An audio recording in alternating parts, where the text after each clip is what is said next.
தீபிகா என்ன பண்ணுறீங்க? சாப்பாடு தயாராகிடுச்சாம்மா? என்னம்மா நம்ம வீட்டில் சாப்பாடு? அம்மா இதுதான் முட்டை பிரியாணி இல்லை, இது வெஜிடேபிள் சாதம். இது வந்து முட்டை பிரியாணி. முட்டை உடச்சி ஊற்றி முட்டையை காணுங்க. முட்டை உடச்சி ஊற்றுது. முட்டை உடச்சி ஊற்றுன பிரியாணிங்க. பாருங்க எப்படி இருக்குன்னுட்டு. சரிம்மா, இது நல்லாவே தெரியல. எனக்கு நல்லாவே தெரியலையா? இது எவ்வளோ அழகாக இதில் இருக்குது நேரில். கிளாரிட்டி இல்லைம்மா, கிளாரிட்டி இல்லை.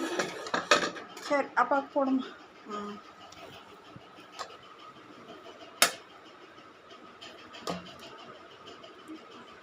அப்பாவுக்கு ரொம்ப பசி தான். ஃபஸ்ட்டு போட்டுரு அப்பாவுக்கு. ஓகே, நல்லா தெரியுதா? நல்லா தெரியுது. இது எனக்காமோ நல்லா இருக்குல்ல சாதம்?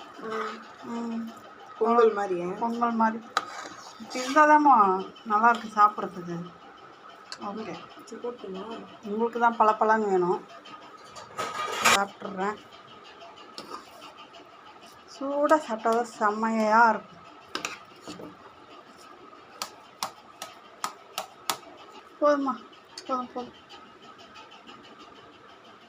அவ்வளோதாங்க, முடிஞ்சால் லைக் பண்ணுங்கள், ஷேர் பண்ணுங்கள், கமெண்ட் பண்ணுங்கள், மறக்காமல் சப்ஸ்கிரைப் பண்ணுங்கள். தேங்க்யூ.